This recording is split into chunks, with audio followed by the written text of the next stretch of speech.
Ia começar por, no fundo, a sessão ia começar com a abertura feita pelo vice-presidente da AIMAP, o Dr. Rafael Campos Pereira, que me pediu para transmitir que, devido ao imprevisto, porque está numa conferência que está excessivamente atrasada, não conseguiu estar presente na abertura deste webinar e lamenta o sucedido. E gostaríamos de agradecer a presença de todos nesta sessão sobre um tema que nos parece muito interessante, numa altura em que as empresas do Metal Portugal continuam a investir para aumentar a sua capacidade de resposta e a sua competitividade, e portanto esta questão do financiamento alternativo e das formas de financiamento alternativo são especialmente relevantes, até porque o sistema financeiro começa a transmitir, no fundo, a instabilidade que se está a sentir e começa a apresentar formas mais restritivas na atribuição de financiamento. E, portanto, nesta conjuntura em que as empresas precisam de investir e o acesso não está propriamente facilitado, este webinar e este tema parece-nos bastante oportuno. E, portanto, gostaria também de referir que as apresentações vão ser todas em português, exceto a apresentação da Marta Testi, que é CEO da Elite do grupo Euronext, que falará em inglês, mas a apresentação será em português. E, portanto, sem mais demoras, eu gostaria de passar a palavra ao Ricardo Roja, que nos vai falar sobre os grandes desafios e também as grandes oportunidades deste mundo atual em que vivemos. Ricardo, obrigada. Muito boa tarde, Sofia. Muito obrigada à IMAP e também à Euronext pelo convite que me endereçaram para hoje expor um pouco as minhas perspectivas sobre a situação da economia portuguesa no contexto internacional, dar nota de alguns factos, também de algumas opiniões e lançar algumas provocações. Este webinar, portanto, é dedicado ao tema de alavancar o crescimento, portanto, ele naturalmente tem que endereçar não só a perspectiva do crescimento, mas também a perspectiva do financiamento. Eu gostaria de começar por uma introdução relativamente à situação macroeconómica em que Portugal se move, em que Portugal se tem movido e, de alguma forma, perceber para onde caminhamos. Ora, este é sempre um assunto dado alguma celeuma quando falamos da trajetória económica de Portugal, se Portugal tem convergido ou se tem divergido face aos seus parceiros internacionais. Apetece às vezes dizer que todos podem ter razão, porque consoante os dados que utilizemos, podemos sempre encontrar ângulos e perspectivas que de alguma forma suportem as nossas teses, mas em todo caso, tentando olhar o mais objetivamente possível para os dados, aquilo que vemos é que efetivamente nos últimos anos o PIB per capita, a preços constantes, portanto descontando os efeitos de inflação, tem vindo a crescer em Portugal a um ritmo relativamente superior ao ritmo de crescimento do PIB per capita na Europa, em particular na zona euro. E, portanto, desse ponto de vista, temos visto, em particular desde 2017, 2018, a uma convergência da economia portuguesa face à economia da zona euro, e isso, na prática, permite, de alguma forma, antecipar que Portugal está com um certo vento pelas costas, que em particular o setor empresarial tem feito relativamente bem. Em Portugal temos como grande marco da nossa evolução económica na questão das exportações em percentagem do PIB, que já voltarei a falar um pouco mais sobre o assunto, mas que, de um modo geral, aumentaram significativamente nos últimos anos, passando de 40% do PIB há cerca de uma década para mais de 50% hoje em dia, com o contributo não só dos serviços, mas também dos bens. E, portanto, desse ponto de vista, Portugal tem, de facto, conseguido ganhar dinamismo empresarial depois daqueles anos bastante maus que foram os anos de 2010, finais de 2010 até final de 2013, que é precisamente o período histórico em que a economia portuguesa consegue voltar a crescer. Não obstante, temos hoje em dia pela frente importantes desafios, desde logo desafios que dizem respeito ao perfil de especialização da economia portuguesa. Portugal continua a ser uma economia muito marcada pela prevalência de micro e pequenas empresas, que naturalmente impedem às vezes as economias de escala que permitem depois também aumentar o investimento, permitem também gerar maiores ganhos de produtividade. E Portugal está também exposto àquelas que são as duas grandes tendências, ou os grandes dois desafios que temos coletivamente, não só Portugal, mas um pouco por todo o mundo, na Europa incluído, pela frente, e que basicamente consistem na digitalização e na descarbonização.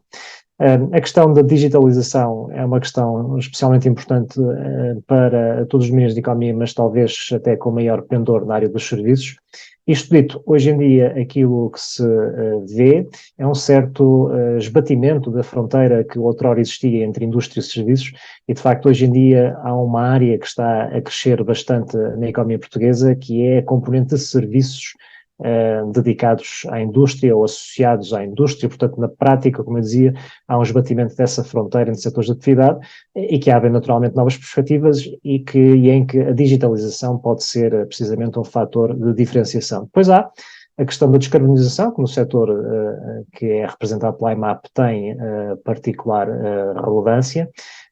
Aqui, neste domínio, de facto, temos desafios relevantes pela frente, porque a Europa, neste momento, lidera a agenda de transição energética e de transição na forma como a defesa do ambiente é percepcionada, e, portanto, é natural que na Europa encontremos hoje em dia e no futuro à vista os elementos de maior exigência no que diz respeito a esta matéria, e de facto, não obstante novas áreas de desenvolvimento de produto e de processos, há no imediato que lidar sobretudo com os custos dessa mesma transição, e, portanto, as empresas portuguesas, como eu disse, em particular empresas do setor da metalomecânica, da metalurgia, têm de facto desafios operacionais muitíssimo importantes pela frente.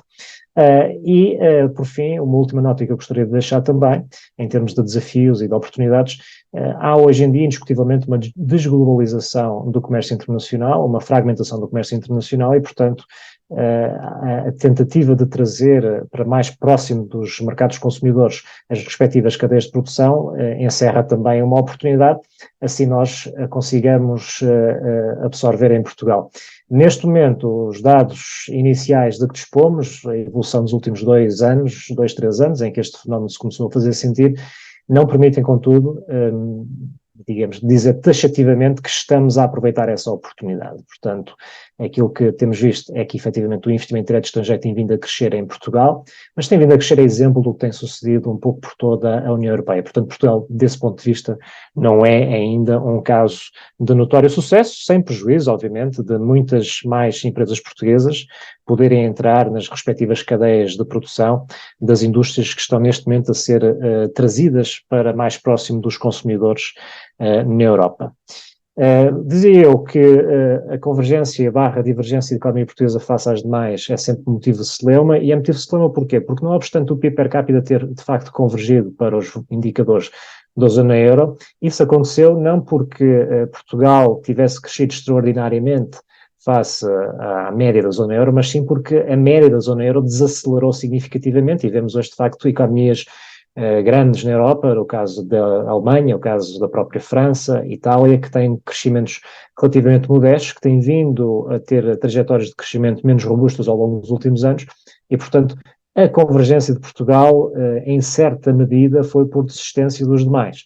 E aí, de facto, Portugal tem que ter cuidado com a nova concorrência que emerge, precisamente um conjunto de países emergentes da União Europeia, nos quais incluiria, por exemplo, a Bulgária, a Roménia, a Croácia, a Letónia, a Polónia, a Grécia, a Hungria, a Lituânia, a Estónia, todos eles países que tinham indicadores de PIB per capita inferiores aos de Portugal há 5, 10 anos atrás, mas que em alguns casos já nos ultrapassaram, o caso, por exemplo, da Lituânia e da Estónia, e que em outros casos estão prestes a ultrapassar-nos, o caso, por exemplo, da Hungria e da própria Polónia, insisto, numa medida de PIB per capita ajustado ao preço de compra de cada país, ou seja, em base de paridade de poder de compra. Portanto, estes são, de facto, as grandes linhas em que se move a economia portuguesa.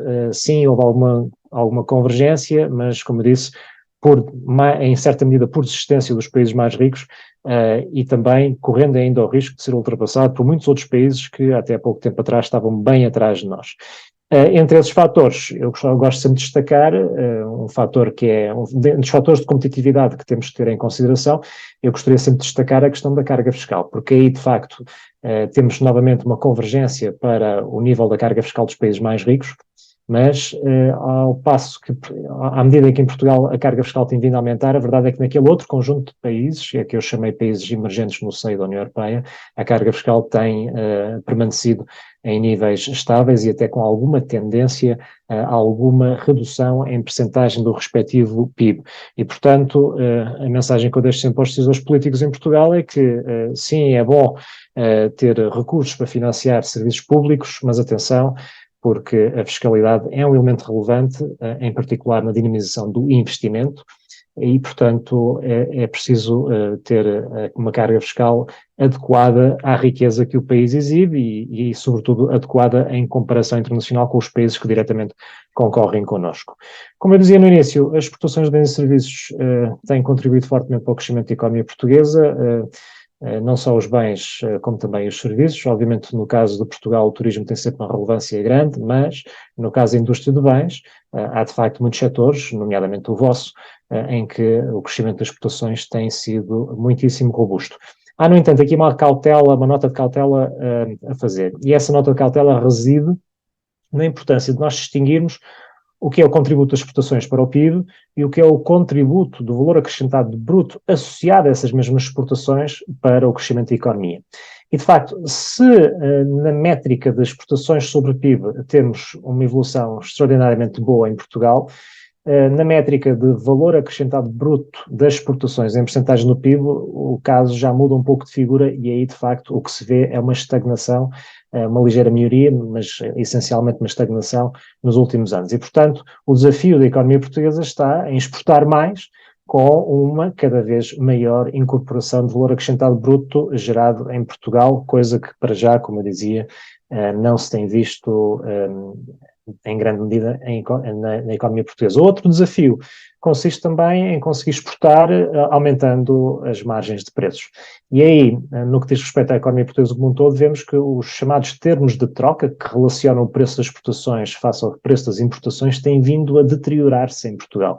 Quer isto dizer que o preço das importações tem aumentado em média mais do que tem aumentado o preço das exportações. E, portanto, há de facto motivos para acreditar que no caso de algumas exportações que cresceram, de alguns setores que se tornaram mais intensivos em termos de produção exportada, há que questionar se esses ganhos de exportação não foram conseguidos às expensas de redução de preços cobrados ao exterior. Como eu disse, é uma interrogação, porque essa análise teria que ser feita ao nível microsetorial, mas de um ponto de vista macrosetorial ou de macroeconómico, sem dúvida que vemos uma deterioração dos termos de troca e, portanto, esse é um elemento que deve também ser equacionado quando fazemos uma avaliação da economia portuguesa. Em relação às componentes do crescimento, portanto, o crescimento em Portugal nos últimos anos tem vindo a ser estimulado pelo consumo privado, em certa medida, e depois também pelo aumento do investimento, que representando uma percentagem inferior do PIB, não deixou de crescer nos últimos anos. E, portanto, temos neste momento a formação bruta de capital em Portugal, incluindo investimento público e investimento privado, na casa dos 20% do PIB, o que é uma melhoria significativa face ao final de 2013, em que este mesmo indicador se apresentava num rácio de 14%. Obviamente que estamos ainda aquém dos níveis de investimento que alguns daqueles países ditos emergentes exibem.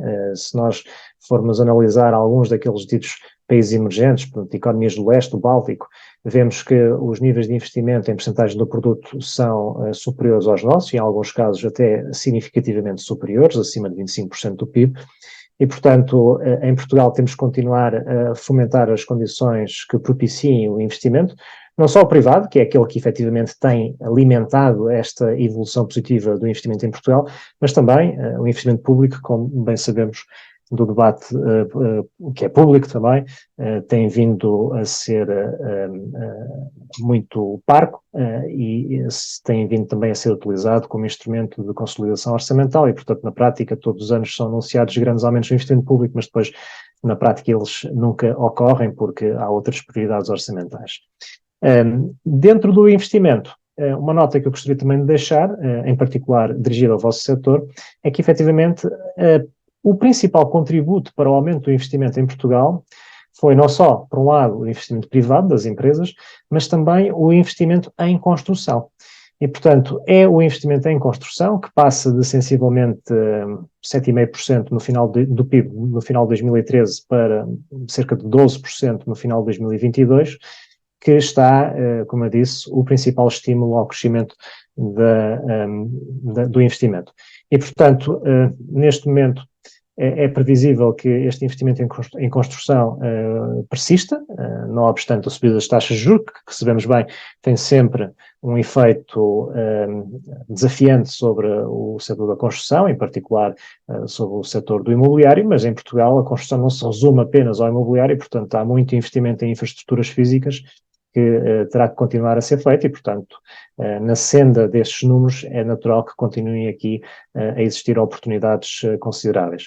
O desafio no setor da construção e associado ao investimento em construção está na obtenção de financiamento. E aí, de facto, vemos uma grande divergência, uma grande dissonância em Portugal, é que, por um lado, o investimento em construção está a aumentar, mas, por outro lado, o financiamento bancário à construção continua absolutamente estagnado e desconsiderado até pelo setor bancário, que, infelizmente, vê o setor da construção ainda como um setor, em teoria, a não tocar. E, portanto, é, de facto, um desafio que temos pela frente, conseguir financiar este investimento em construção, não só com recurso a fundos e a capitais próprios, mas também com recurso a outras fontes mais ou menos convencionais de utilização de capitais alheios que este setor da economia decididamente não tem tido oportunidade de usufruir nos últimos anos. Passando agora um pouco para uma análise mais microeconómica e empresarial, quando olhamos para a economia portuguesa temos sempre de considerar, como eu dizia, a dimensão média das empresas. Ora, em Portugal temos uma grande atomização empresarial, portanto temos muitas empresas de pequena dimensão, de microdimensão, comparado com o que sucede nos outros países da União Europeia. Para darmos aqui alguns números a esta avaliação, a esta perspectiva, posso dizer-vos que o contributo das pequenas e médias empresas, nas quais se incluem também as microempresas, para o emprego em Portugal é de 77,5%, ou seja, 77,5% da empregabilidade nacional é gerada pelo segmento das PMEs. Ora, em média na União Europeia, este mesmo rácio, ou esta mesma proporção é de 64,4%. Dito de outro modo, as grandes empresas na União Europeia, em média, empregam mais pessoas do que em Portugal. Isto, obviamente, tem que ser encarado de formas diferentes. Por um lado, reconhecendo que as PMEs são vitais para o crescimento da economia nacional, mas reconhecendo também que temos aqui um desafio de conseguir que, de facto, muitas destas PMEs, em particular aquelas que têm ambição de expansão, de crescerem nas suas atividades, possam, de facto, ultrapassar essa fronteira, essa barreira de dimensão, porque está também estudado. É no segmento das grandes empresas que há as principais economias de escala e há também a principal capacidade de investir a médio e longo prazo, que frequentemente as pequenas e médias empresas não têm. De igual modo, o contributo das PMEs para o valor acrescentado em Portugal é superior àquilo que sucede na média europeia, portanto, corroborando os dados anteriores. Em Portugal, o valor acrescentado bruto gerado pelas PMEs é de sensivelmente 70% do valor acrescentado bruto total. Na Europa é ligeiramente acima de 50%, ou seja, mais uma vez vemos que as grandes empresas exercem ou desempenham um papel mais relevante em média na União Europeia do que em Portugal. E isso, obviamente, como eu dizia antes, é um motivo para alguma reflexão em Portugal. É também sinónimo ou sintoma de que Portugal tem que conseguir evoluir naquela escada de produtividade.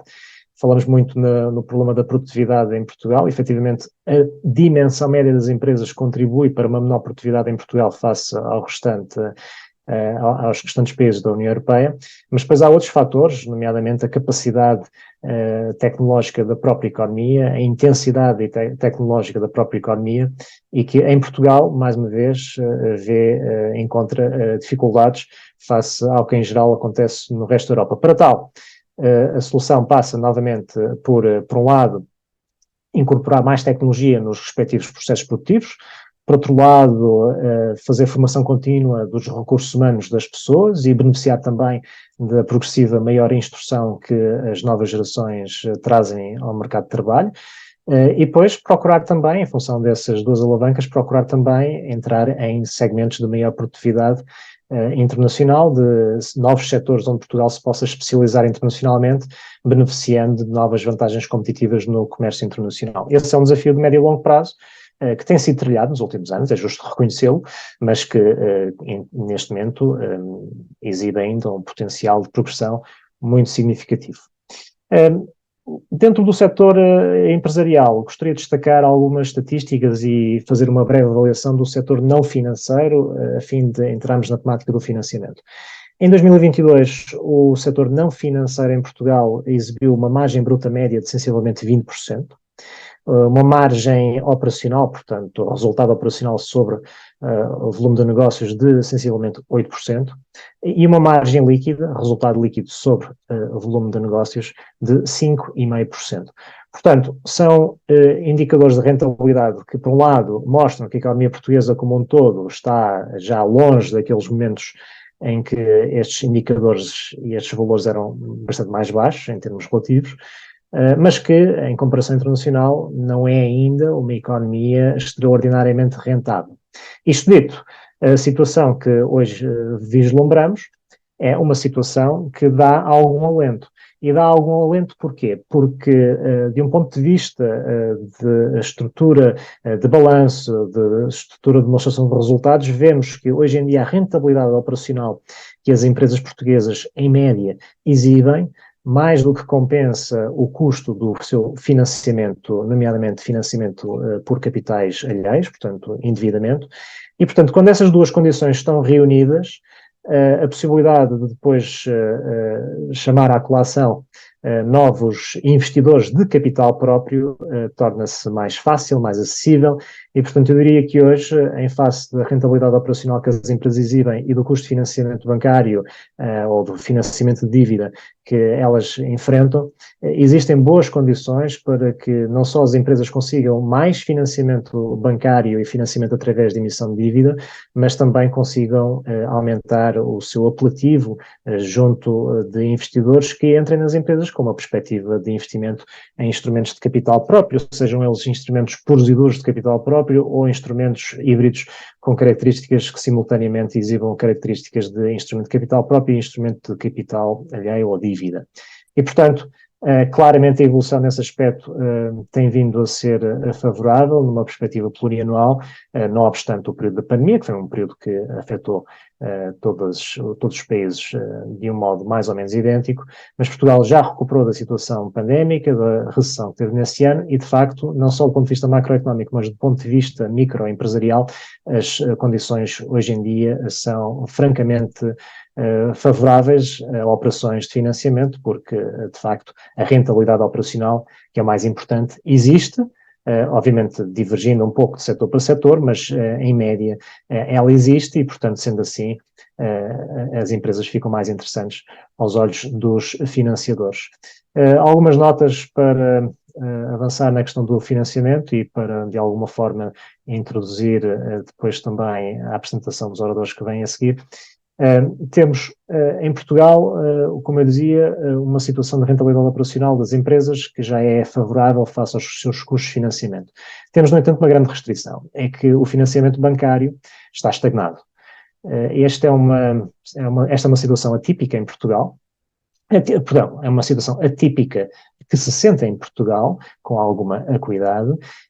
Porquê? Porque geralmente uma economia que cresce vê também a crescer o estoque de financiamento bancário.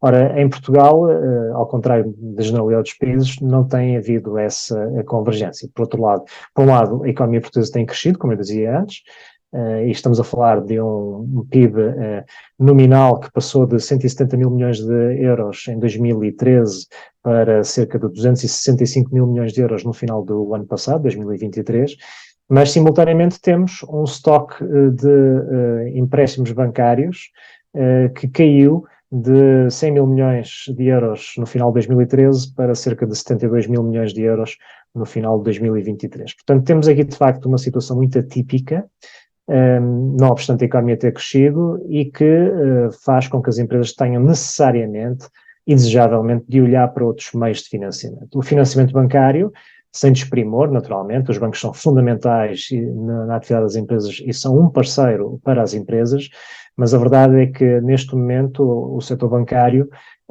não tem oferecido o volume de financiamento que porventura se justificaria à economia portuguesa. Eu sei que esta é uma mensagem que os meus amigos na banca não gostam muito de ouvir, mas a verdade é que há motivos para suspeitar de que face ao crescimento que a economia tem exibido, que poderia haver aqui potencial para aumentar o nível de financiamento da economia e também para endereçar novos nichos de financiamento que as empresas neste momento enfrentam. E, portanto, no caso das PMEs em particular, mas também no caso das grandes empresas, embora no caso das PMEs a questão seja mais evidente, há que optar por outros tipos de financiamento, desde logo o financiamento do mercado de capitais, que pode ser feito de forma direta, emitindo dívida ou ações em mercado organizado, ou que pode também ser feito de forma indireta, sendo as empresas investidas através de veículos coletivos de investimento, que em Portugal também existem, embora ainda pouco divulgados.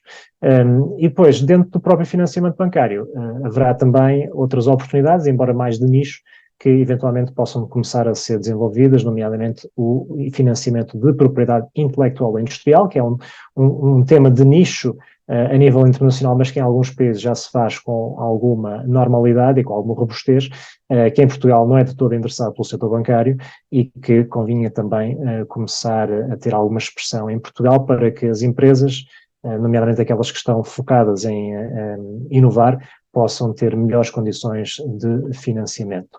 Uma última nota, e com isto concluo, está na altura de fazermos uma retrospectiva do programa Capitalizar. O programa Capitalizar resultou de um esforço governativo que envolveu a criação de uma estrutura de missão para a capitalização da economia portuguesa, na qual estiveram envolvidos diferentes atores, não só políticos, mas também institucionais, com relevância em Portugal, incluindo associações empresariais, e de facto desse programa Capitalizar, que foi anunciado em 2017, salvo erro, saíram essencialmente 5 eixos orientadores. O eixo número 1, simplificação administrativa; eixo número 2, melhoria da fiscalidade; eixo número 3, novos instrumentos de reestruturação empresarial; eixo número 4, novas formas de financiamento e de investimento, novos instrumentos de financiamento e de investimento; e, por fim, eixo 5, a dinamização do mercado de capitais.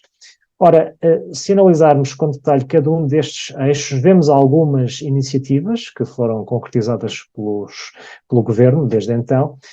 Agora, por exemplo, podemos falar no domínio da fiscalidade, podemos falar na dedução por lucros retidos e reinvestidos, que foi introduzida pelo Governo; a questão da remuneração convencional de capital social, que também foi introduzida e até reforçada recentemente, mas que, do ponto de vista fiscal, sendo incentivos no sentido certo, passa a redundância, são ainda relativamente tímidos.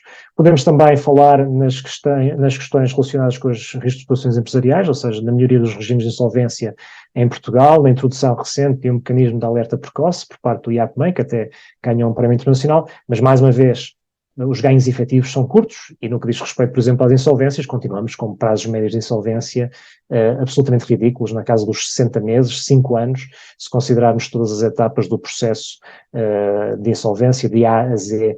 E, portanto, temos de facto aí uma situação muito ainda precária. E, por fim, os novos instrumentos que permitiam, em teoria, alavancar o financiamento e investimento, o caso da criação das SINFs, as Sociedades de Investimento Imobiliário de Fomento à Economia, os fundos de crédito, ou instrumentos como os empréstimos participativos, os certificados de dívida e a própria ação do Banco de Fomento, também aí, enfim, o balanço é curto e, portanto, não estão ainda reunidas as melhores condições para beneficiarmos de novos instrumentos que permitam a tal dinamização do mercado de capitais que se pretende. Não obstante, o caminho faz-se caminhando para a frente, rumo ao futuro, e, portanto, era importante que o setor empresarial, por um lado, fizesse a sua própria retrospectiva e a sua própria introspeção e avaliasse de que forma é que o financiamento futuro deve ser distinto daquilo que aconteceu no passado, sobretudo enfocado no financiamento bancário, que, sendo importante,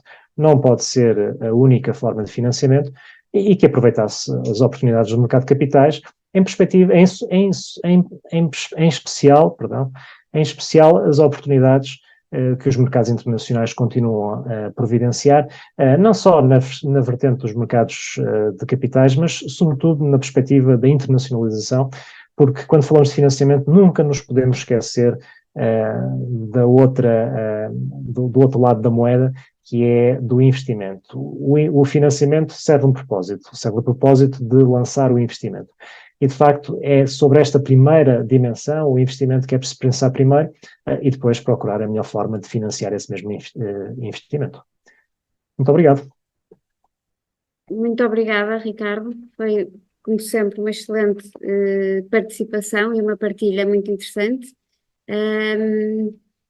E agora, se calhar, passaria a palavra para a Marta, que vai seguir com a apresentação feita sobre a Elite, Grupo Euronext. Marta, the stage is yours, ok? Obrigada e boa tarde a todos. As anticipated by Sofia, I will switch only for this presentation in English, but the slide that I will use will allow you to follow me because they are in Portuguese. First of all, I would like to introduce myself. My name is Marta Testi. I'm the CEO of Elite, and Elite is a company that is part of the Euronext Group that is not focused on public capital markets, but is really focused on supporting small and medium companies to grow with different, let me say, potential outcome. And what Ricardo just said in terms of opportunities and challenges that you have in front of you as entrepreneurs that are working in Portugal with the idea to grow, but also the idea to how I can finance my growth. It's probably something that is really linked to what I will share in a few seconds. Allow me to share my screen in order to start presenting Elite and also what we are doing in the country. I hope that you can see the slides. And so, as I mentioned, Elite is part of the Euronext Group. Euronext Group is the biggest pan-European stock exchange. And so we are speaking about capital markets, but Elite in reality is something that is at least 3 or 4 steps before, because it's not a pre-IPO program, but it's really an ecosystem of companies, SMEs, that want to grow. And in order to grow, need to, first of all, structure their strategy, and second, understand how to implement the strategy. And only at that point, finance can help. Just to share some numbers that are the ones that we can show as Elite, we have more than 2,200 companies in our club, in our ecosystem, from different sectors and from different size. Here you can see the most relevant sector and some numbers that are collectively sharing the power of SMEs, not only in Portugal, but also in the rest of Europe. And so we're speaking about companies that are for the 85% family-owned, and so family businesses with an ownership that is clearly in the hands of a family, and this is something that is a huge value for our economy, but need to be then addressed in the right way, are aggregating something around 180 billion in revenues, with more than 650,000 employees from 4 different countries and covering, as I mentioned, 39 sectors. The majority of the companies in this club, in this ecosystem, are from industrial sector. And so your sector and the companies that, thanks to IMAP, we are now reaching today, are really aligned with the most relevant sector in our ecosystem. 26 is consumer goods, 15 is technology, and this is also a link to what Riccardo said about the digitalization role in the growth of the economy, and then going ahead with consumer services and several other sectors. In terms of size, we are focusing on small and medium company. We are not using the European definition of small and medium company, but the numbers in the graph bottom right of your slide are sharing that the majority of the companies in our ecosystem are between 10 million and 100 million in revenues. The rest of the, let me say, 36% are a little bit bigger, and some of them are a little bit smaller. But the sweet spot of our ecosystem is exactly the real economy that Riccardo also mentioned. What is Elite, and so why we have now asked to IMAP, and we are partnering with IMAP in order to transfer the value that we can bring to you. Elite, as I mentioned, is an ecosystem focused on pan-European companies, and so we have a vertical and a chapter in Portugal, but in reality the ecosystem is really a broader network of business leaders, entrepreneurs, and managers that want to make their company grow. Our focus is really to connect these companies with capital. For us, capital is not only financial capital, but first of all is knowledge capital, and so capital de conocimiento. Then we are really focusing on creating relationship capital, and so relations that can support companies that are growing in their knowledge and in their skills, in planning and strategy, in order to then put in action their dreams. And last but not least, financial capital. I'm saying last because funding is always something that is coming after. If you are starting, and this is a mistake that let me say, in our sector we used to do. And so you cannot start speaking to an entrepreneur, speaking to financial tools. You need to start speaking about their opportunities and their challenges. And for this reason, the skills and the capital that we trust a lot is the knowledge one, because we want to transfer to the companies, can be the owner, can be a manager, can be the CFO, the fact that, let me say, learning is a continuous path, and so it's something that needs to grow. Then we also trust a lot in relationship, and so it's super complex to kickstart a project if you have not the right knowledge, but also if you have not the right relationship in order to make it possible. And funding is jumping just at the end when the idea can be applicable in reality. For this reason, this let me say, this slide is really summarize what I've just said. And so competencies mean a clear idea of strategy, corporate governance, and also funding at the end. Network and partnership need to also find new supplier, new clients, new partners that can support the company growth. And capital, as I mentioned, can be just a tool to push the growth in organic, for example, with M&A, but also in order to free up space in order to continue to be financed by the bank, but also start using new tools that can be a booster for the growth of the company. Now, I've shared why we are focusing on this asset class and so on, small and medium companies. Before sharing what Elite is and what can offer to the companies, I would like only to mention one number. And so only in 2023, and so last year, we were able to have around 160 companies join Elite from January 1st till December 31. This is because, let me say, the idea of being in a group of peers, in a group of companies that can grow together, it's something that is really appealing for companies from different regions in different countries that want to grow. In particular, among these 157 companies, we had the chance to have the first group of companies joining from Portugal. Why Portugal? First of all, Elite is, as I mentioned, is part of the Euronext group, and for this reason, when we joined Euronext, we decided to have a sort of analysis of all the countries represented in this group.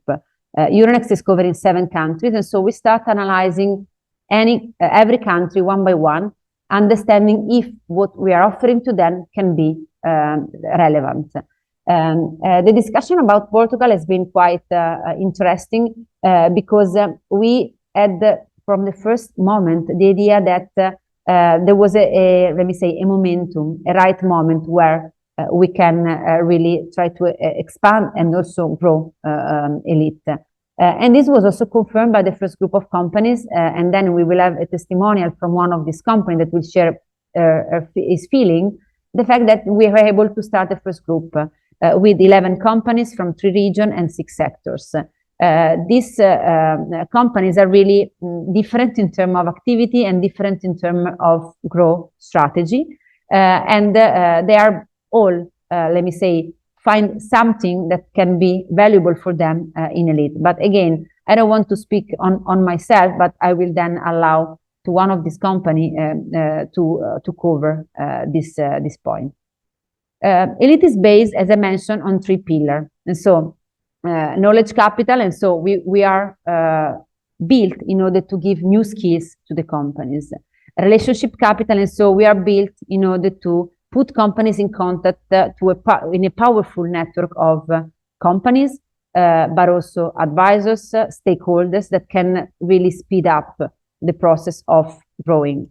And last but not least, we are also offering for the ones, and only for the ones that want to go in detail in the different form of capital and funding that can be used by SMEs in order to grow. We have also a vertical chapter on funding.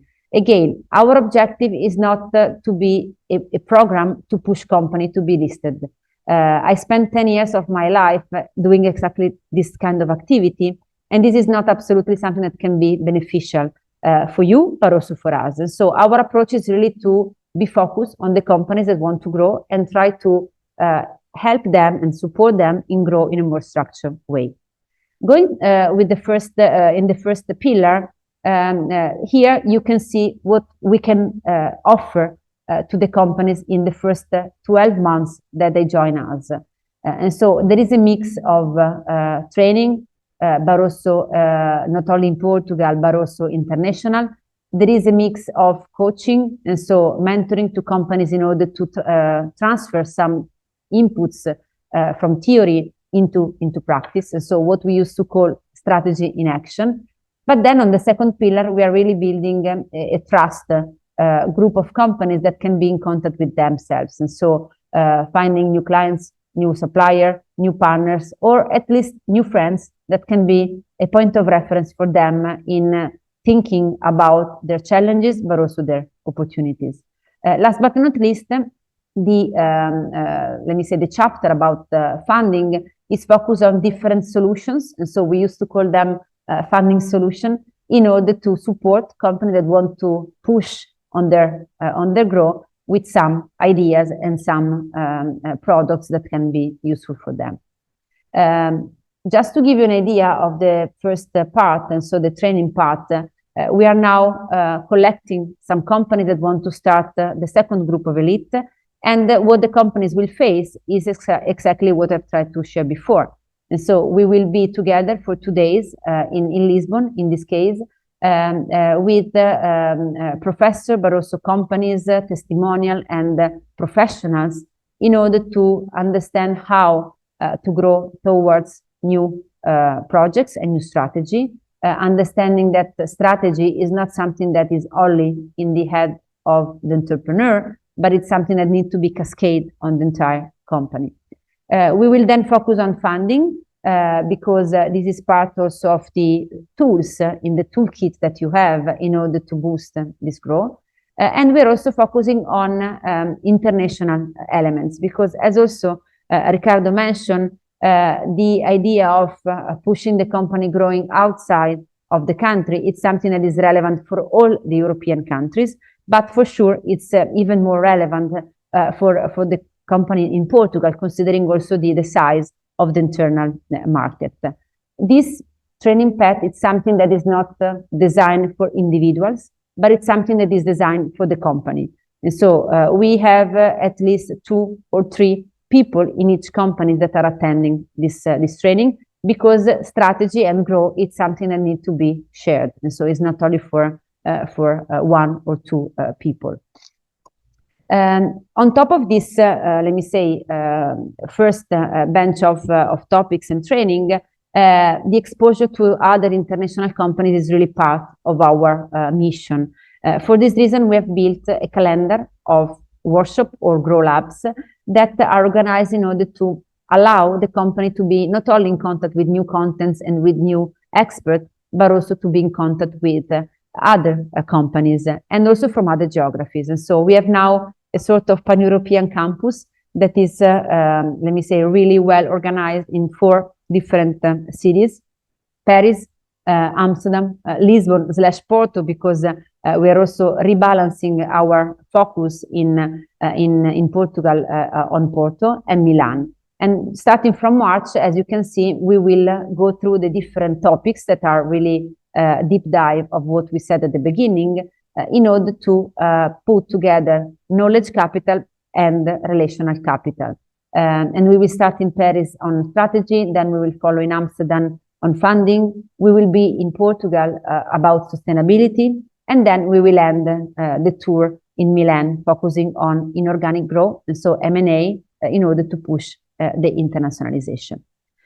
This is not, let me say, everything, because in reality, Elite, in particular in Italy, and so all these names are really names that are building our network of experts in Italy, and we are now building an additional chapter of this network in Portugal, are there in order to support the companies, not in a sort of randomic way, but through a process that is for us really important, and which is based on a mentoring part.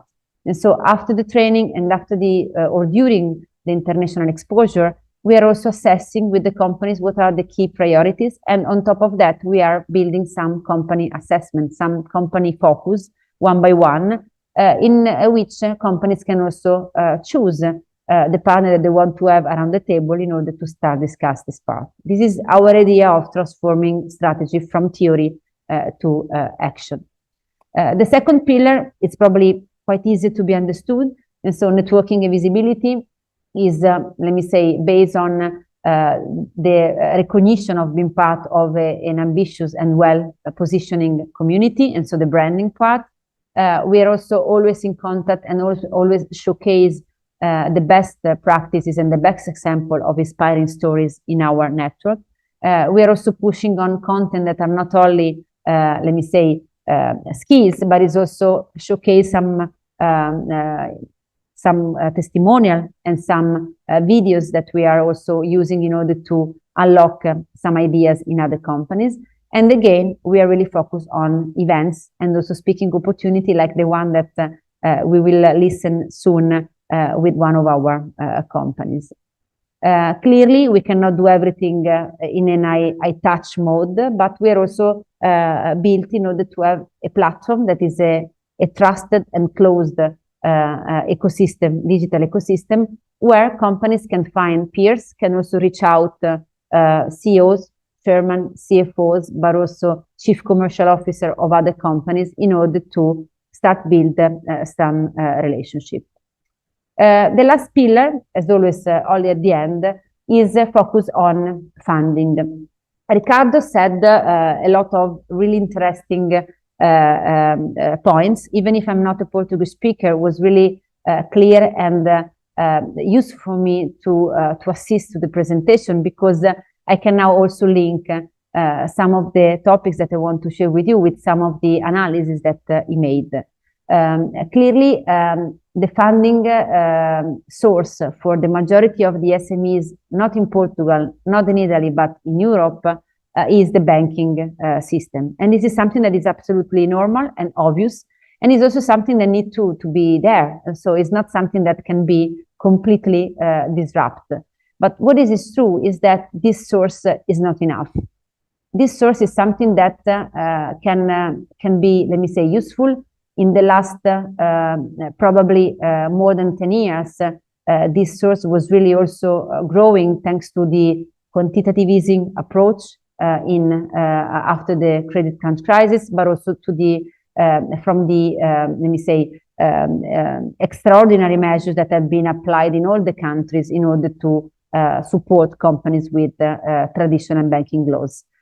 This is something that is ending, not because banks will be not there, but absolutely because banks need to also be focused on specific criteria, because the framework in Europe, and so Basel III, is asking them to be more conscious in giving money to the companies. And this is something that will have an impact on our companies. Not because companies cannot react and cannot use other tools, but because in order to use other tools, companies need to be prepared. Because preparation and understanding of the tools, it's something that cannot happen one day with another one. In this field, what we're doing is the following. And so, first of all, in the training and mentoring part, we are explaining in a really simple and clear way, and in Portuguese, the difference of the different tools. And so, what is debt? What is equity? What is public market? What is private market? And what are the different tools in between? Because funding is not black or white. It's something that is really a sort of continuum in the opportunities that the capital markets in general can offer to companies. In Elite in particular, we have three main sub-topics. Starting from the one in the middle, we are nurturing companies in order to be ready and to leverage on skills that are outside of the company. And so advisors and in general, financial and strategic advisors that can guide them in order to choose the right tool. This is something that is summarized in the pillar in the middle. And so assessoria financiera. The second pillar, and so looking to the green one, the IPO, it's something that needs to be there also because we are part of a stock exchange. And so even if Elite is not a pet in order to have company listed, we are sitting in a group where we have the majority of the experts in this field. And so if a company at one point wants to raise the hand and ask to better understand the possibility to be listed, we have our red carpet of tips and suggestions that we can really put in common with all the companies. But I would like to focus a little bit on the first pillar, basket bond. What Riccardo mentioned is the opportunity as a first step for companies in order to start using different sources to also start using structured debt. And the basket bond, in a nutshell, because then the second testimonial that I have involved in the following panel will touch better this topic, is a product that we have designed and launched in 2017 that now is a sort of really consolidated product in Italy, and we are trying also to export this product in Portugal. It's just a matter of simplifying the life of the companies that want to raise capital and so want to raise debt in this job. And so instead of try to target a big investor that cannot invest in small companies, we have simply designed a product that can allow company to issue bond or debt that is small, because they have maybe 1 million, 2 million, 3 million, 5 million, 10 million of needs. But then putting these bonds together, we can then knock to the door of the institutional investors in order to have them investing in also small companies. This is something that is really innovative, even if it's not rocket science, because institutional investors want to invest in small companies, but they have not the capability to analyze one by one the companies. And so we are solving the life of the companies in order to have them issuing potential new products of debt in order to finance their growth. On the other hand, we are solving a problem in the investor side because they can invest in real economy for real. And so it's not just a mission, but it's something that can be pragmatic. Now, few numbers that can show you what happened in Elite. And so Elite was born in 2012. We have more than 2,000 companies, I mentioned, and these companies cover more than 2,000 corporate finance transactions. Probably we choose them in the right way, or on the other hand, we were able to push them in order to think out of the box. the result is that more than 660 companies did something. For us, something can mean M&A, can be debt, can mean equity. Here you can find some numbers. So we support directly more than 267 companies to reach and to obtain around 1 billion in terms of new financing. 66 companies, and so a small part of the community, decided to go public because they have a reason why to go public. And so on average, these companies raise 6 million since they enter into Elite. This is something that for us, it's a dream. It's something that is becoming a dream that is becoming real, because we don't want to have companies thinking that you have banking loans or IPO. In between, there is a lot that can be understood and used. Now, I will then be back to this slide after the panel. But what is our, let me say, next step is that we are building, as I mentioned, a group of companies that will start this path together with us.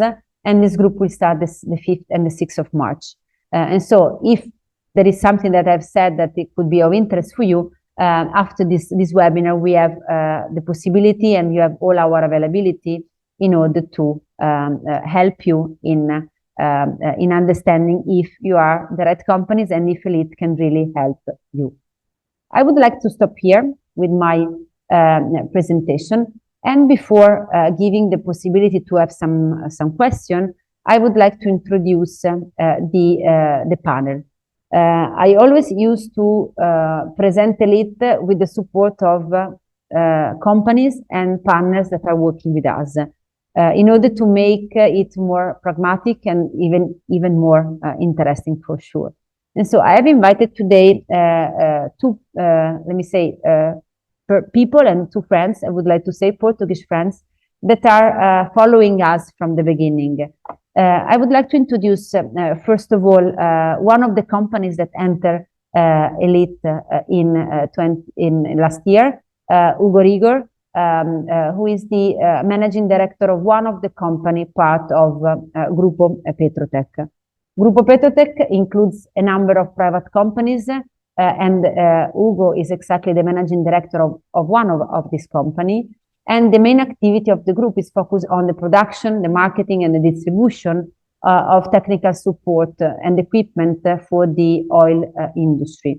I would like to welcome him and ask him, first of all, to quickly introduce himself and the Grupo Petrotech in terms of business. Thank you, Hugo. Hi, Marta. Thank you. Boa tarde a todos. O meu nome é Hugo Rigor, como a Marta já disse, portanto eu faço parte da direção executiva do Petrotech e sou o diretor, portanto, executivo de uma das empresas do grupo, que é precisamente a Elonext.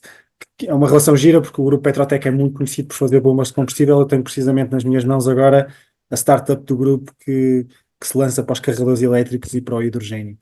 Portanto, o grupo Petrotech, para quem não conhece, mas muito embora já tenham usado de certeza as nossas bombas de combustível nos postos, é um grupo que nasceu há 40 anos, portanto fez 40 anos em dezembro de 2023 e é hoje líder europeu do ponto de vista de fabrico de tecnologias para postos de combustível e também serviços de manutenção para esses mesmos produtos.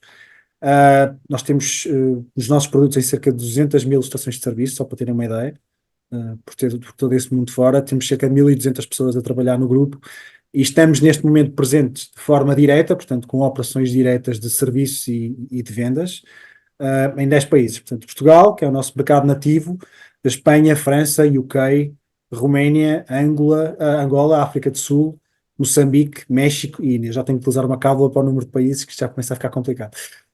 E estamos também em 74 países usando uma rede de distribuidores, portanto, que temos para os nossos produtos. Temos 4 unidades industriais neste momento, portanto temos 2 unidades na Índia, uma unidade em Portugal, que é a principal, e outra em Angola. E portanto este posicionamento que temos ganho ao longo destes 40 anos permitem-nos, perante um número de clientes que são muito conhecidos, que são os retalhistas de combustíveis, portanto uma Galp da vida, Shell, Repsol, etc. Portanto permitem-nos ser um parceiro que facilita soluções end-to-end. Portanto nós ao dia de hoje, enquanto Grupo Petrotech, conseguimos entregar uma estação de combustível chave na mão e conseguimos providenciar esses serviços todos que mantêm esses postos de combustível. Portanto, a tecnologia das bombas é nossa, a tecnologia dos pagamentos também, e portanto é um mercado que fez nascer a marca. Muito recentemente, portanto em 2018, como todo o mundo, começamos a fazer a nossa transição energética e portanto tivemos a necessidade de criar uma entidade no grupo dedicada precisamente à exploração destes dois vetores, aquilo que é o hidrogênio e a carga elétrica, e portanto é aí que nasce precisamente a companhia que tenho nas mãos, que é a Ellonext. Ellonext, e agora vamos entrar na parte elite daqui um bocadinho. A Ellonext é uma empresa que está a expandir muito, portanto nós ao dia de hoje somos líderes de mercado em Portugal a nível de carga rápida e ultra rápida, já estamos a expandir com muita agressividade para o resto da Europa. Temos como target 4 países este ano, portanto a juntar aos 5 o André Ellonext especificamente a nível de carregamento elétrico já está, e portanto como podem adivinhar este crescimento acelerado, existe constantemente uma reavaliação estratégica, principalmente do ponto de vista de financiamento, porque portanto, é uma aventura internacional que exige exatamente muito esforço do ponto de vista de financiamento. A par disso, portanto, nós acabamos de anunciar aí há cerca de uma semana, portanto, vamos lançar mais uma unidade industrial em Portugal, a segunda em Portugal, portanto, passa a ser a quinta do grupo, dedicada exclusivamente, portanto, àquilo que são carregadores elétricos. Portanto, aqui já começam também a perceber, e com mais ênfase, a tal necessidade de capital para uma expansão que, em virtude da oportunidade que temos nas mãos, que é precisamente o mercado de descarbonização, e é uma intenção especificamente na Europa muito proeminente, portanto as necessidades de financiamento e de uma boa educação sobre as metodologias de financiamento são muito importantes. Thank you, Marta. Yeah. Thank you very much. And so thank you for presenting Grupo Petrotech, and also let me say the challenge that you are facing in being the managing director of one of the companies that is growing in this new field. You have joined Elite in July last year, and so before asking to you what are the benefits that you have discovered, I would like probably to ask why you have decided to join Elite as a pioneer, I would like to say, because you're part of the first group of companies here. Sure, got it. I was going to respond in English, but then I remember. A grande justificação tem a ver, acima de tudo, com timing. Portanto, nós, simultaneamente, no tempo em que nos começamos a debater com a necessidade de avaliar oportunidades de financiamento e de procurar oportunidades de financiamento e de compreender este ecossistema, portanto, que nos permite crescer e alimentar a nossa necessidade de abraçar novos mercados, apareceu precisamente a iniciativa da Elite. Portanto, há um casamento aí meio alinhado do ponto de vista de timings e, portanto, motivou-nos muito, na medida em que estávamos a lidar precisamente com os desafios de expansão e de financiamento dessa expansão, participar num programa que era-nos muito próximo. Portanto, nós temos unidades, temos equipas a trabalhar, tanto muito perto do Porto, portanto, em Guimarães, como no Seixal, muito perto de Lisboa, e por nós era quase pecado capital, não. O capital aqui é um bocado acessório, não tem nada a ver, é pecado capital mesmo, portanto, não aproveitar este tipo de oportunidade que a Elite nos oferecia. Especificamente porque o programa, do ponto de vista didático da Elite, é um programa que toca várias vertentes muito importantes, acima de tudo, para preparar uma empresa para procurar financiamento. E isso não é só conhecer as várias ferramentas do financiamento, ou as várias tipologias de financiamento disponível, como Private Equity, Venture Capital, como o mercado público de capitais, portanto, as várias alternativas que temos, mas acima de tudo para preparar ou dar ferramentas ou dar conhecimento à empresa para nos prepararmos do ponto de vista de governance, que é uma coisa muito importante, precisamente para ter credibilidade junto de investidores, e também para consolidar alguma estratégia do ponto de vista de expansão, portanto, algumas variáveis que temos de ter em conta quando partimos para esse tipo de desafio. A juntar a isto, portanto, a aprendizagem destes vetores de conhecimento é feita com um corpo docente da Nova, que é muito interessante, alguns deles meus professores, portanto, foi uma oportunidade de os rever, ou de os rever, e, portanto, pela parte da aprendizagem, por esta framework holística de conhecimento e pela oportunidade que tínhamos precisamente em municiar o que estávamos a tentar fazer com conhecimento específico na matéria, portanto, este é o grande justificativo acima de tudo. Não sei se, do you want me to talk about the benefits? Because I can Yeah, go let me through say, them. if you want also, because this was the ambition and the idea to join, but after 6 months, what are the real benefits that you are perceiving? And if you, let me say, can share a sort of reason why other companies can join or can really look at Elite, what could be your input for them? Sure. Algumas coisas que não estavam no programa inicial são precisamente iniciativas que a Elite tem ao longo do programa e que são, se calhar, as experiências mais importantes que temos, para além de, claro, coisas muito importantes do ponto de vista teórico, mas que podemos ler em algum sítio, não é?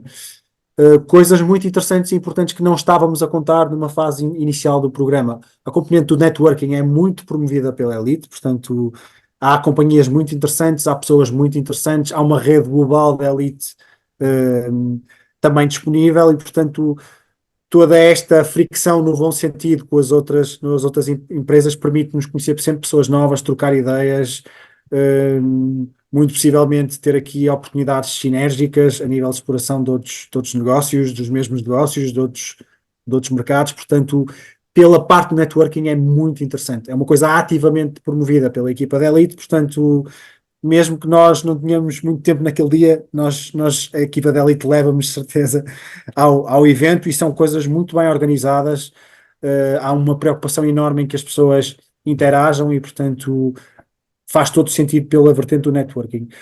Outra questão tem a ver com uma componente que começa agora a ser mais fortalecida, portanto, que começa a ser mais trabalhada, que é um acompanhamento individualizado que a Elite dá às empresas. Portanto, não há aqui uma preocupação de tentar injetar uma receita a toda a força, portanto, há uma preocupação em conhecer por parte da Elite a empresa, perceber as idiosincrasias da empresa, perceber a envolvente e dar a conhecer, em função disso, as melhores ferramentas do ponto de vista de financiamento disponíveis para uns objetivos muito específicos que a empresa possa ter. Portanto, há uma preocupação da Elite em que existe, acima de tudo, a posteriori, portanto, desta aprendizagem teórica, portanto, ali um momento de mentoring contínuo às várias empresas, para que as próprias empresas se sintam acompanhadas em aproveitar, caso seja o justificativo, como a Marta disse, caso se justifique precisamente necessitarem desses ferramentas para crescerem e para expandirem.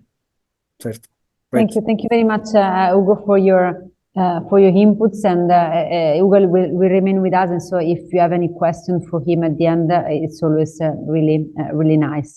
The second guest that I have invited, and by the way, I also want to thank together with IMAP, because the link and the knowledge about IMAP went exactly through the law firm that Pedro Cassiano Santos is representing, and so Vera de Almeida, VDA, let me say, joined this law firm a while ago. I don't want to say the year. If you want, then Pedro, you can.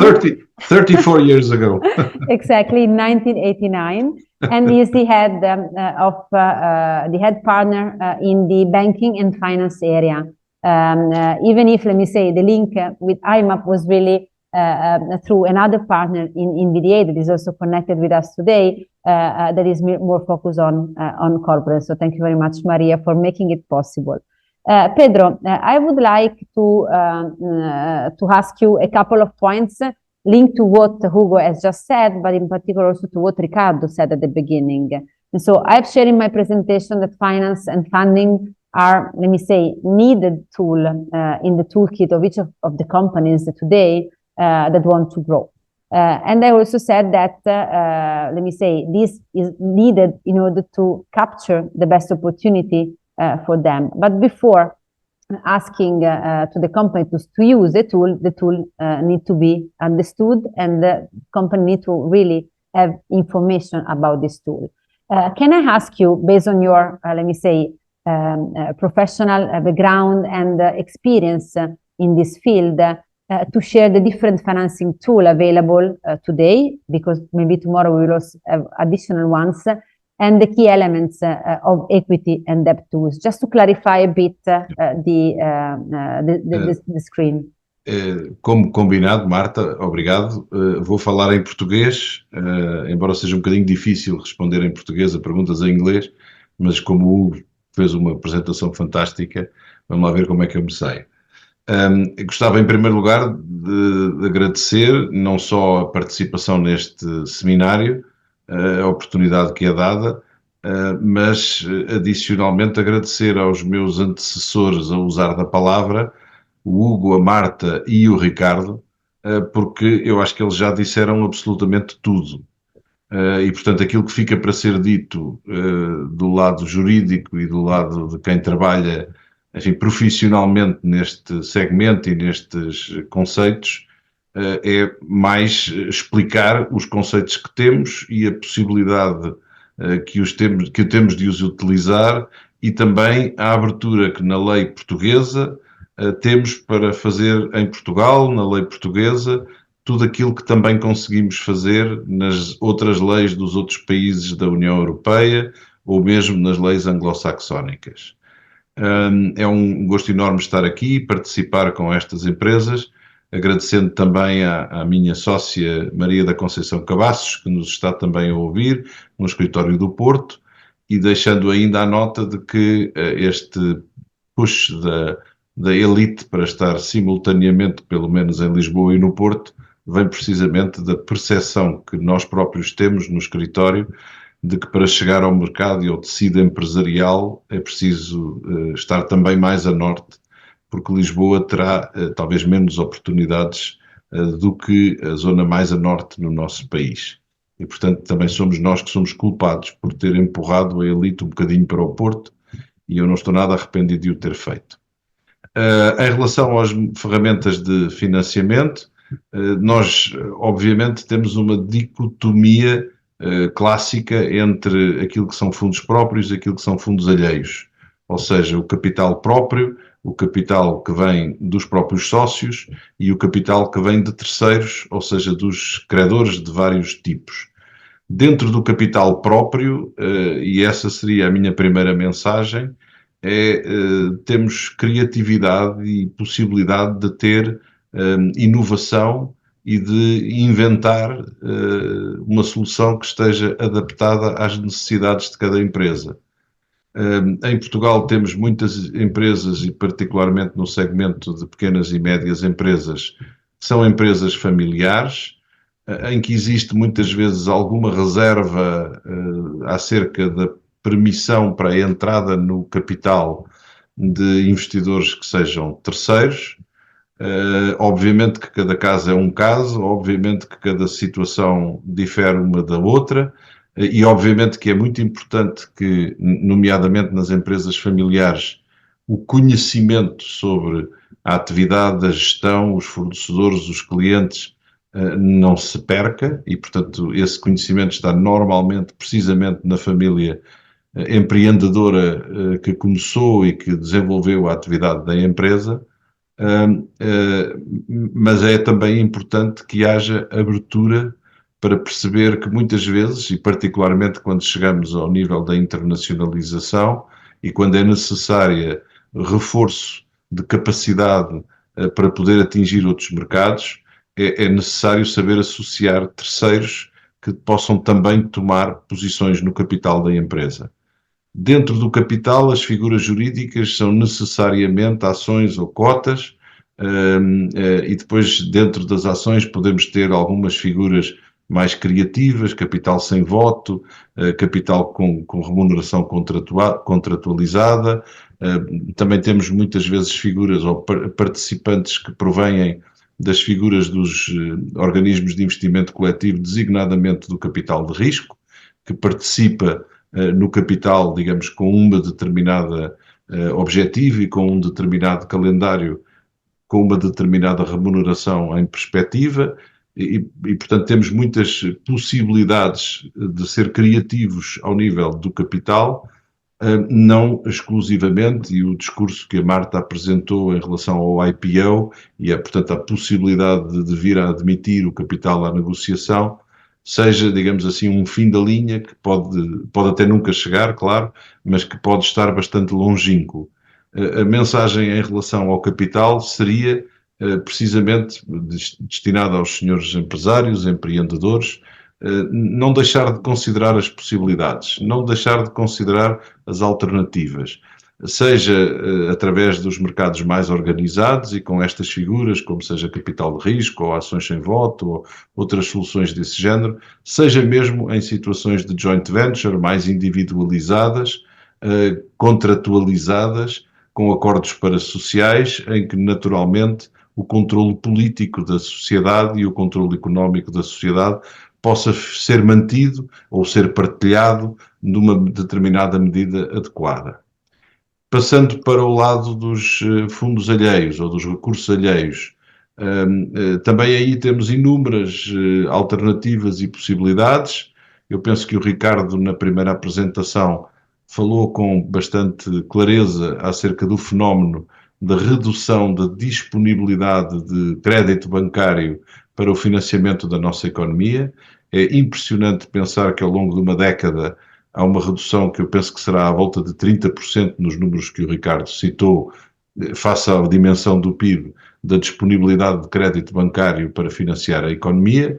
Também todos nós sabemos que esta década não foi, nomeadamente no seu início, não foi uma década simpática para a atividade bancária, que até motivou resgates e necessidade de utilização de fundos públicos para resgatar os bancos, mas que tem uma consequência inevitável naquilo de que estamos a falar, que é a menor disponibilidade dos bancos para financiar a economia.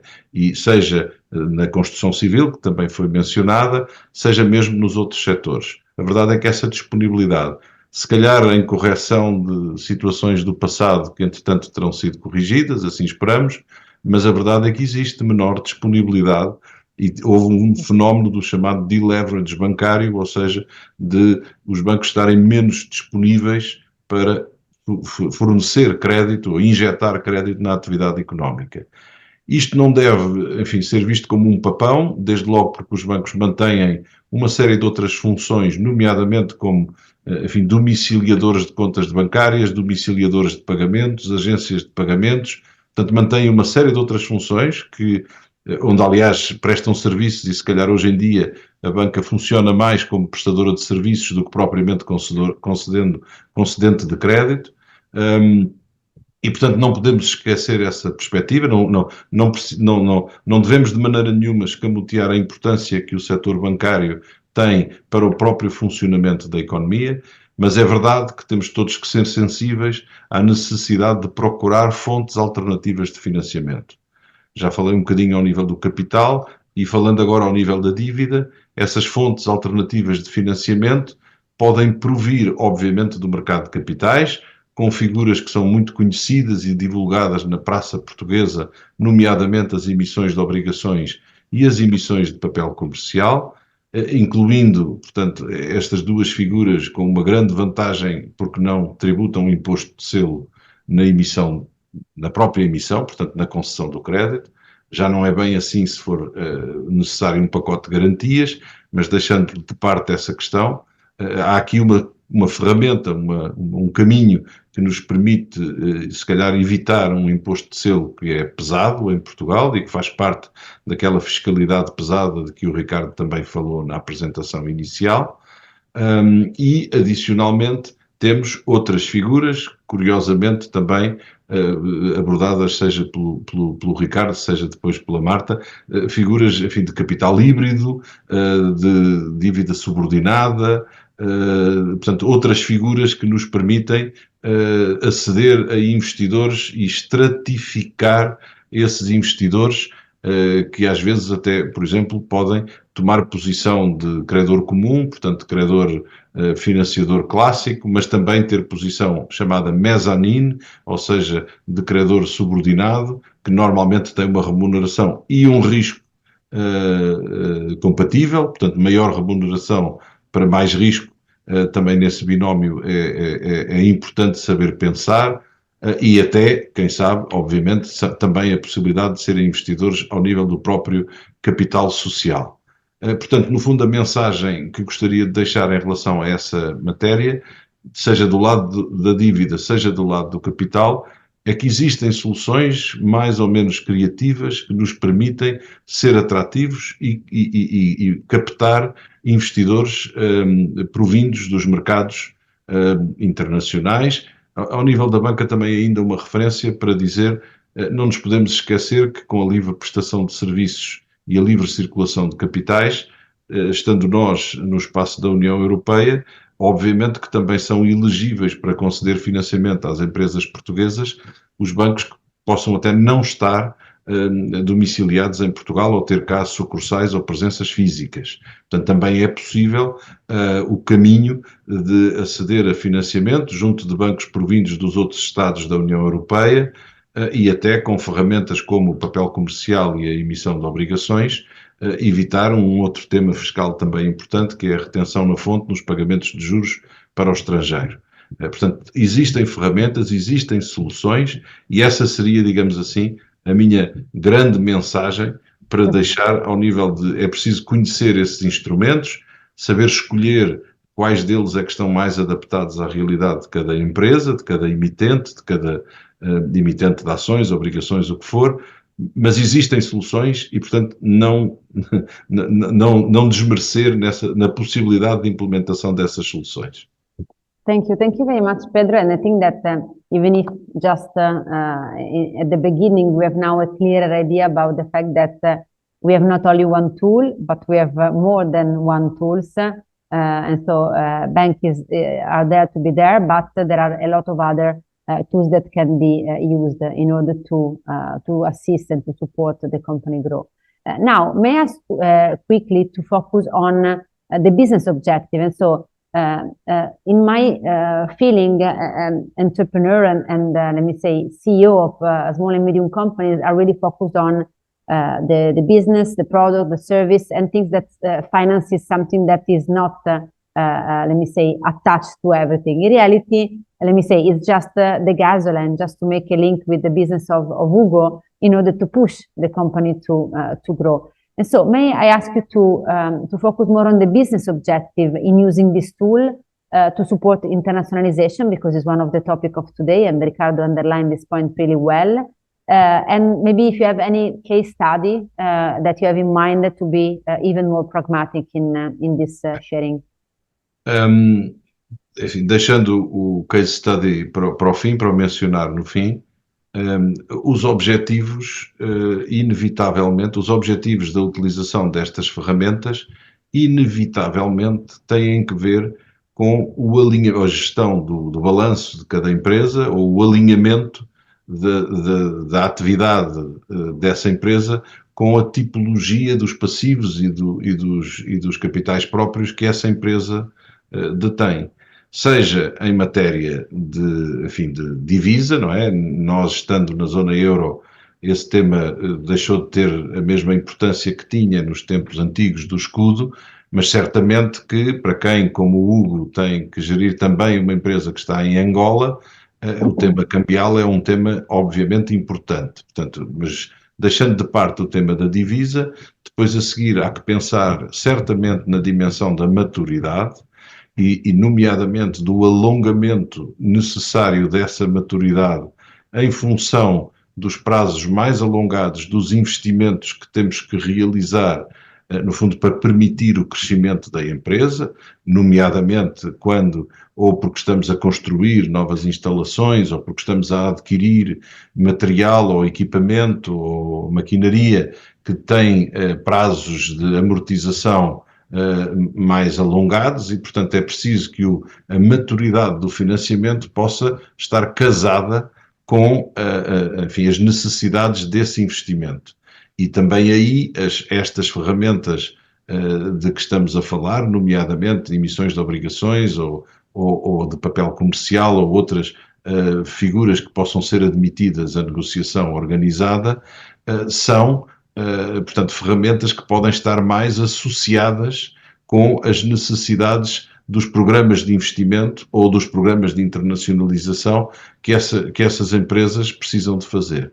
Finalmente, obviamente, há um objetivo que será, se calhar, até o mais importante de todos, na maioria das circunstâncias, que é embaratecer os custos do financiamento, ou seja, diversificar as fontes de financiamento, para procurar não só ter um leque mais abrangente e, portanto, ter mais opções e poder usar com maior biodiversidade, digamos assim, as várias fontes de financiamento, mas evidentemente procurar aceder a financiamento que possa embaratecer o custo desse financiamento. Falei há pouco do imposto de selo e, portanto, procurar embaratecer pelo menos esse custo através da emissão de títulos de dívida colocados em mercados organizados. Obviamente que esse é um objetivo que faz sentido, mas também faz sentido se eu consigo aceder a financiadores que provêm de outras jurisdições, e também nesse capítulo alguma melhoria que temos tido ao nível do risco do próprio país, Portugal, também é importante, no contexto macroeconómico que o Ricardo nos apresentou logo no início desta sessão. É importante, penso eu, mencionar com ênfase que Portugal tem recuperado em matéria de rating e recuperado também em matéria de nível de endividamento público, o que também nos permite, às empresas portuguesas, também lhes permite beneficiar de algum embaraçamento que resulta dessa melhoria de rating, não é? E, portanto, o objetivo macro será sempre o objetivo de tornar mais acessível, mais viável, mais biodiverso, mas, acima de tudo, mais barato o acesso a financiamento por parte das empresas. A ideia que a Marta falou e que apresentou dos basket bonds é uma ideia, obviamente, também importante, nomeadamente neste percurso de tornar mais internacional ou permitir o acesso a mercados mais internacionais por parte das empresas portuguesas, que são, na maioria, como vimos, pequenas, médias empresas. Também é importante. No slide da Marta aparecia ali uma sigla que é ABS. ABS quer dizer Asset Backed Securities, ou seja, financiamentos que são estruturados, no sentido de permitir que, no fundo, as empresas de, por exemplo, um determinado setor se possam associar, se possam fazer, digamos, uma emissão grupada. Nós temos alguma experiência disso já em Portugal, mantendo, apesar da emissão ser grupada e do acesso a fundos ser, portanto, feito já num formato que congrega mais do que apenas uma empresa dentro da mesma operação, manter, obviamente, digamos, a segregação da responsabilidade. Cada um é responsável pela sua parcela dessa dívida. No fundo, aquela estrutura de asset-backed securities e a modelagem financeira que pode ser feita através do recurso a figuras dessa natureza, por exemplo, através de operações de titularização de créditos ou coisas parecidas, que em Portugal até têm bastante utilidade e bastante utilização, e têm ao longo de vários anos, décadas, sido bastante utilizadas como ferramentas para situações desse género, tem todo o potencial e toda a razão para se aplicar. Em termos de case study, não iria falar da operação de emissão de obrigações de green bonds, que neste momento está no mercado, porque está a decorrer o seu período de subscrição, mas iria falar de todo o percurso. Eu sei que é uma grande empresa, que é a empresa Greenvolt, que entrou na Bolsa há 2 anos e meio, e que em 2 anos e meio, não contando com esta que está a decorrer neste momento, da qual não irei, portanto, falar, mas já fez 5 operações de mercado, tem 5 prospectos admitidos à negociação desde que entrou na Euronext em 2021. Portanto, obviamente é uma grande empresa, evidentemente estamos a falar de uma empresa de grande volume, é uma empresa com grande, digamos, intenção ou objetivo de internacionalização, próprio também do setor de energia renovável em que se encontra, e certamente que também ajudada pela circunstância de ter nascido, digamos, num processo que resulta, enfim, a partir de um grupo económico que já era conhecido e que trabalhava no setor, enfim, das florestas e das madeiras, e, portanto, obviamente que isso também ajuda, com certeza, mas o exemplo do caso de estudo que eu penso que a Greenvolt corresponde a partir de Portugal é o exemplo, no fundo, para que podemos olhar para ver como em 2 anos e meio uma empresa consegue internacionalizar-se, entrar em bolsa, fazer um aumento de capital e, salvo erro, sem contar com o presente, fazer 3 emissões de obrigações, uma das quais com objetivos sustentáveis e, portanto, qualificada como Green Bond. E eu acho que esse exemplo fala por si. Se os empresários portugueses pensarem grande, eu acho que podem olhar e ver. Obviamente que existe potencial para emissões agrupadas, por setor, se calhar por região, também pode ser um critério geográfico. Portanto, eu acho que aí não deveríamos ser agnósticos de maneira nenhuma a juntar empresas, ou, por exemplo, as empresas de uma determinada linha de cadeia de produção, desde o fornecedor até ao distribuidor, não é? Portanto, isso aí o critério poderia ser qualquer um. E também, obviamente, podem ser os associados de uma associação do setor metalúrgico ou do setor do turismo ou de outros setores à vontade. Obviamente, aí não há propriamente limites jurídicos. Mantenho, em relação aos basket bonds, não é? Portanto, as emissões grupadas ou cesto, importante é que cada um saiba sempre aquilo pelo que é responsável e que a operação seja devidamente estruturada para que haja essa segregação. Mas tudo é possível. Certamente, na lei portuguesa temos ferramentas para poder responder a esse desafio. Thank you very much, Pedro. And I think that creativity, even if the financial sector seems super boring, it's absolutely around us, and we are also pushing on that in order to leverage on this tool in order to really be more closer to the needs of the company. Closing this roundtable, I would like only to share with you what are the next steps. As I mentioned before, we have the possibility to onboard companies in Elite soon, and so we're speaking around about a few weeks. But on top of that, with the association, we're also thinking and evaluating how to cooperate, not only in the short term, but also in the medium and long term.